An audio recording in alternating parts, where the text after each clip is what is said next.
Hi all of you, ఎలా ఉన్నారు? సరే అమ్మా, ఇవాళ ఒక కొత్త విషయం నేర్చుకుందాం.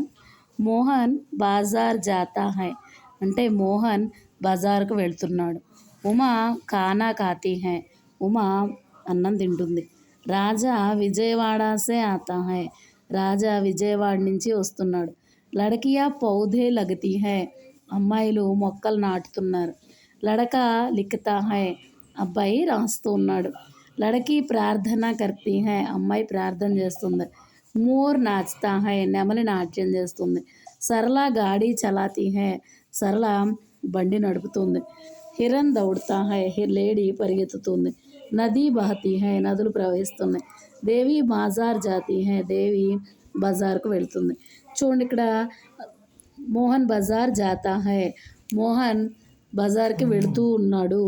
జాతా, ఖాతీ, ఆతా, లగాతీ, లిఖతా, కర్తీ, నాచ్తా, చలాతీ, దౌడతా, బహతీ, జాతి.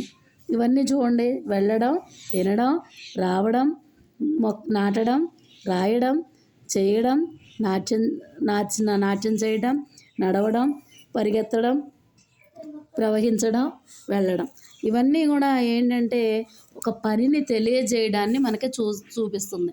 జాతా, ఖాతా, ఆతా, లగాతి, లిఖతా, కర్తీ, నాచతా, చలాతి, దౌడతా, బహాతి, బాజార్ కాదు జాతీ హై. ఇవన్నీ చూడండి, ఒక పనిని గురించి తెలియజేస్తుంది. అంటే కిసీ కామ్ కర్నే యా హోనే కా భావ్ ప్రకట్ హోతా హై, ఉసే క్రియా కహతే హై. అంటే ఏదైనా ఒక పని అయిందా, చేస్తున్నారా లేదా అని తెలియజేసేదాన్ని క్రియ అంటారు. క్రియ అంటే పనిని తెలియజేయనది అని అర్థం. కిసీ కామ్ కర్నే యా హోనే కా బోధ్ కరానే వాలే శబ్దోం కో క్రియా కహతే హై. ఏదైనా ఒక పని చేస్తున్నారా లేదా అయిందా అని తెలియజేసేటువంటి పదాలనే క్రియ అంటారు.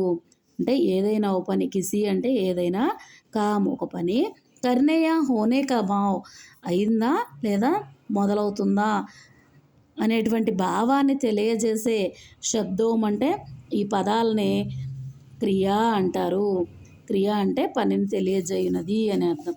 ఉదాహరణ వచ్చేసరికి చలన, పడన, లిఖనా, సుననా, గానా, కూదునా, దౌడనా, పీనా, కర్నా, సోచనా ఆది.